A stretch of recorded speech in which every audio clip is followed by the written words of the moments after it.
les batailles, les armées. Montrez-moi la bataille de David et de Goliath. Quand David prend la pierre pour lancer, montrez-moi Dieu dans cette bataille. Vous n'allez pas me le montrer. Mais je suis sûr que puisque David est en train de dire qu'avec Dieu, on fera des exploits, parce qu'il écrasera. Lorsqu'il lançait la pierre,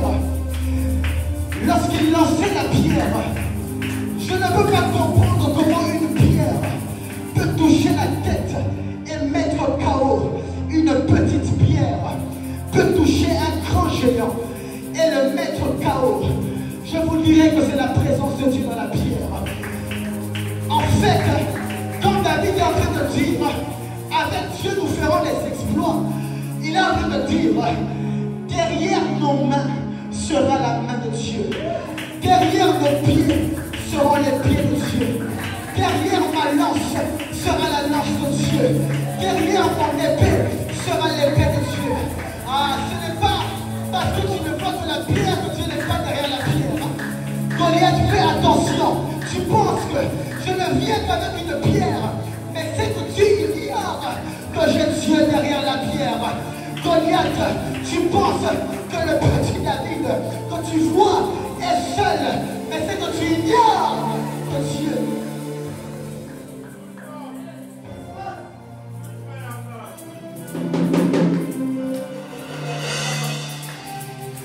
Il dit nous ferons des exploits.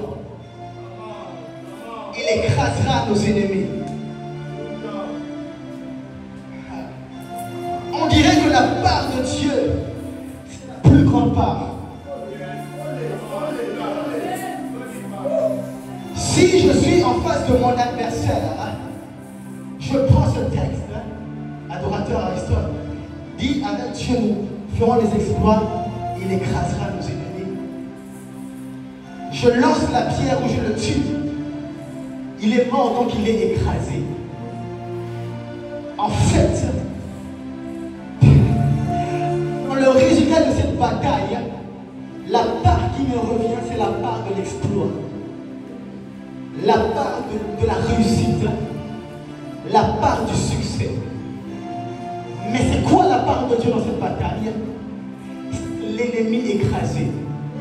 En fait, ce n'est pas par ta force que tu écrases cet ennemi, parce qu'il était aussi possible qu'il te dévance, mais parce que Dieu a le mandat d'écraser ton ennemi, il prend le soin de le mettre en retard, il prend le soin